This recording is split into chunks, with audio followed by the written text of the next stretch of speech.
Hey there, friends. Welcome back to As a Man Thinketh on Yanasa TV.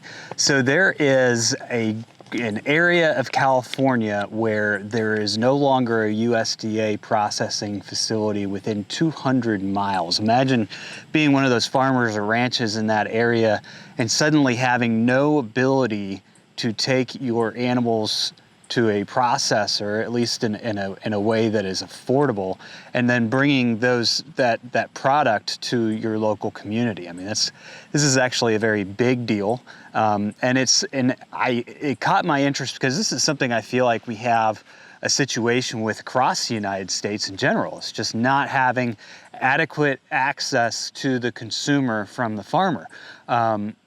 Here we have meat processing facilities. You know, in our area, we've got a state processing facility down the road from me. We have some USDA processing facilities that aren't that much further that you could take animals to.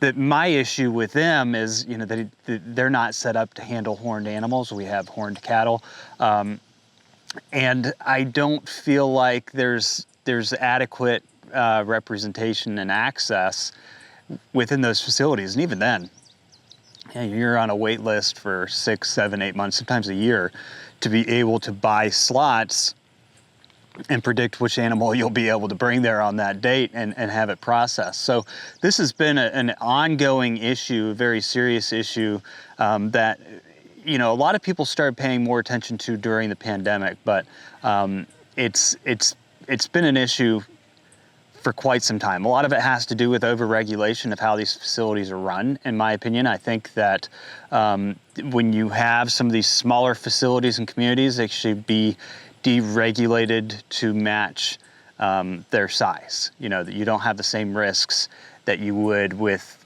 some of these larger facilities processing thousands of animals a day. And then on top of, having those challenges, like I've said numerous times on my podcast, you have some of the larger processors like Tyson who are actually cutting back on traditional protein processing facilities and increasing alternative protein processing facilities. So we are heading, right now we are on a direction that is not leading us to the best means of food security for our country. And this is just a sad story that this USDA processing facility, a small processing facility in Humboldt, it's called Redwood, has shut down. And their reasoning for shutting down is they said PG&E got to us and the state of California got to us. And I've read some of the comments on this article, and it goes back and forth. And so I wanted to do my own research on it. And I do think that in many aspects, PG&E and the state of California got to this facility and shut it down. However, there are some other issues that I would like to address in this video, and I had actually reached out to someone to ask some questions about what can be done. So maybe, hopefully, if somebody in that area is watching this video, they could have some possible solutions to how to get that facility back up and running. I know that there's been investors looking at it. There's been all sorts of community efforts to try and get this back open. It is a critical piece of the agricultural infrastructure within that area of California. So it is a big deal.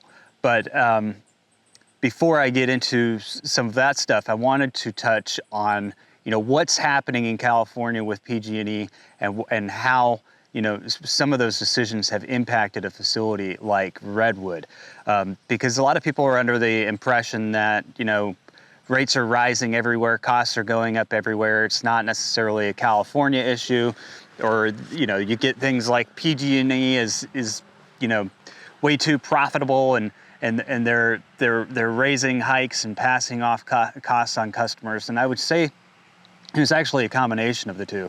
There was a protest actually just the other day outside the California Public Utilities Commission, which is, I'm going to abbreviate as CPUC, because they just approved another rate hike possibility for PG&E this year.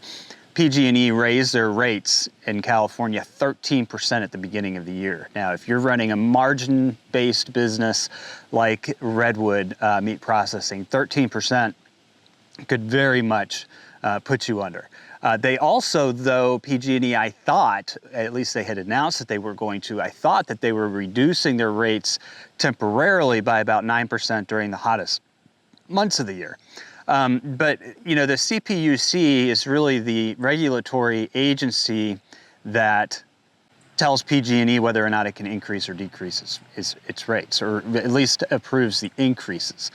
So this protesting group, which is known as Socialism for Liberation, I feel like that's a quasi-moron. I don't know anything about the group, but I just, you know, those two words in the same sentence are rather confusing. They are advocating for something that goes back to the Golden State Act of California, which was an act that would have taken PG&E and put it into a public nonprofit company that's owned by the people and therefore regulated. And you know, that to me is never the answer. What had happened to PG&E is it was responsible for hundreds of thousands of acres burning in California in 2019, causing the deaths of many people. And they had to file bankruptcy. The state of California was going to create this public utility company to basically take over PG&E's assets. PG&E was able to exit bankruptcy protection in 2020, so that never actually happened. But this group is advocating that that happens. And so that's why I think it's important to understand what is actually happening with PG&E and how legislation is actually behind these rate hikes and rate decreases. There was the California State Bill 410, which is the Powering Up California Act. And then there was the General Assembly Bill 50, which was basically the Energization Act, or, you know, expanding the energization of the power grid. These acts do have a lot of wildfire prevention in them, storm response in them, to try and prevent some of the things that had happened before with PG&E. So there's a lot of investment into infrastructure and line running that is costing billions of dollars. PG&E, for example, is supposed to put in $2.5 billion just from their revenue back into infrastructure projects. And then there was a recent requirement that they had to put in another $2.3 billion, but in that requirement they had an ability to recover some of those costs. So they could recover $144 million this year, they could recover $100 million the year after that, $100 million the year after that. And what recovery means is that they can recover those costs by increasing their power bills to their consumers, and their consumers are helping to recover those billions of dollars of investment that they have to put in there in a small amount. I mean, if you think about a $2.3 billion investment, you're getting $140 million back year one, $100 million back year two. So the spread of the costs is somewhat limited to the consumer versus the overall costs.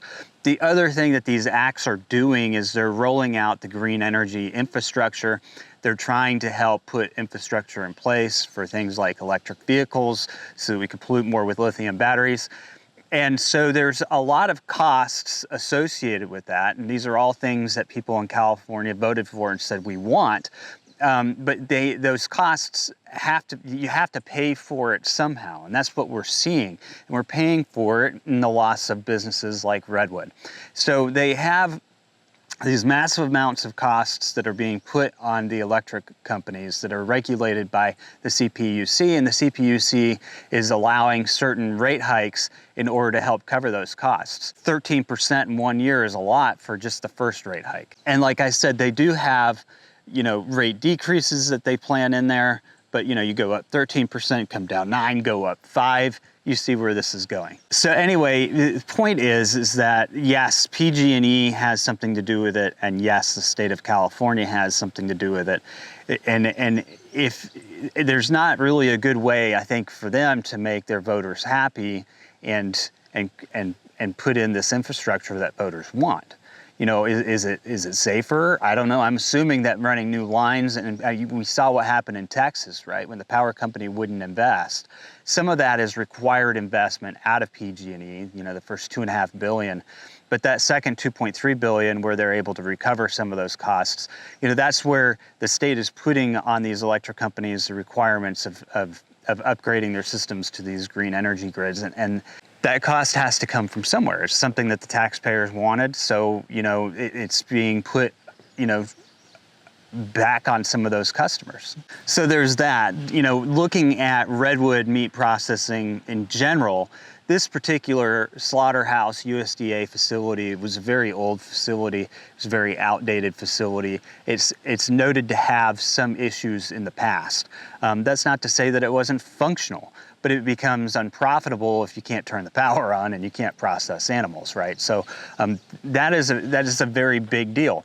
Now, I know of some folks with the Flower Hill Institute who are what we call technical assistance advisors, basically, when it comes to meat processing facilities. It's a government-funded program.